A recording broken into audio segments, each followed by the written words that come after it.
is what you've been doing over the last week? Yeah. Really? Yeah. You know what? I'll just do it myself.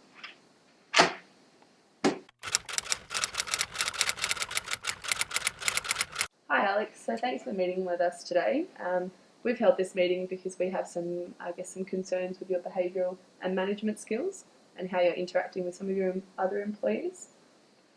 So we have identified some key areas of competency skills that we think you need to improve upon to develop as a manager. So we identified these areas that are self-awareness, networking and relationships, communication, conflict management, and managing power and politics. We've also come up with some alternatives and recommendations for you to follow through this action plan. So the first competency area we identified is managing power and politics. So as an example, you expect your team members to work really, really long hours and kind of don't acknowledge that people have lives outside of work. You also put a lot of pressure on your team members to perform above and beyond, which can potentially run the risk of them burning out.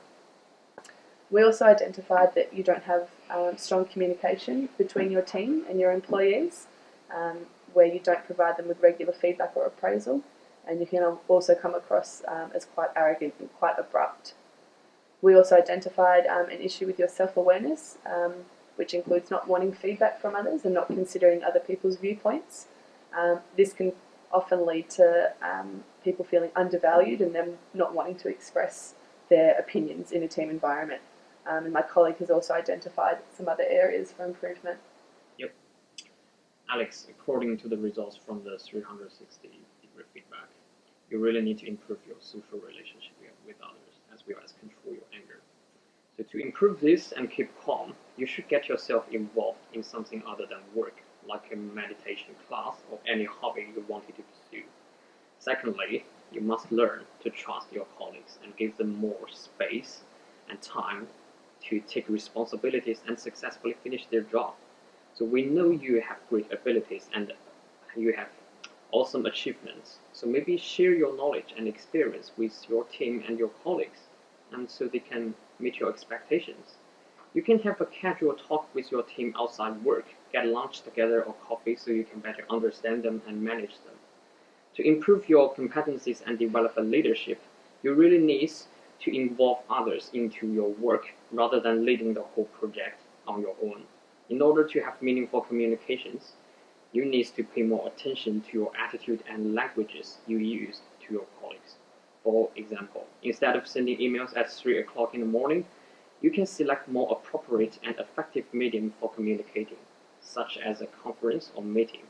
And when holding the meeting, you should put your pride and vanity away and learn to be humble to show respect to your colleagues. Frequently ask for feedback from the people around you and recognize when it is appropriate to communicate and engage the audience in your discussion. So Alex, we've also identified some other recommendations that you might be able to follow and implement.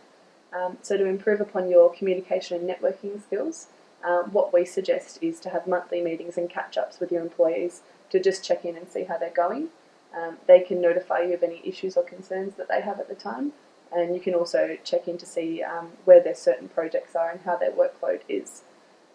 We recommend that you do this with each team member every month, just for 1 hour, and complete it for a 12-month period. We also suggest that you undertake a delegation training course, so your inability to delegate work often leads you to avoid conflict instead of facing it and giving more opportunities to your team members.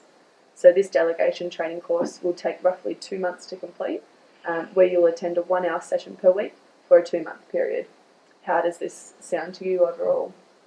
I mean, you've been through a lot of recommendations and I've got a lot to do, and it just sounds like it's too much, and I don't believe in this 360 stuff, and this, I don't know, it just sounds it's too much.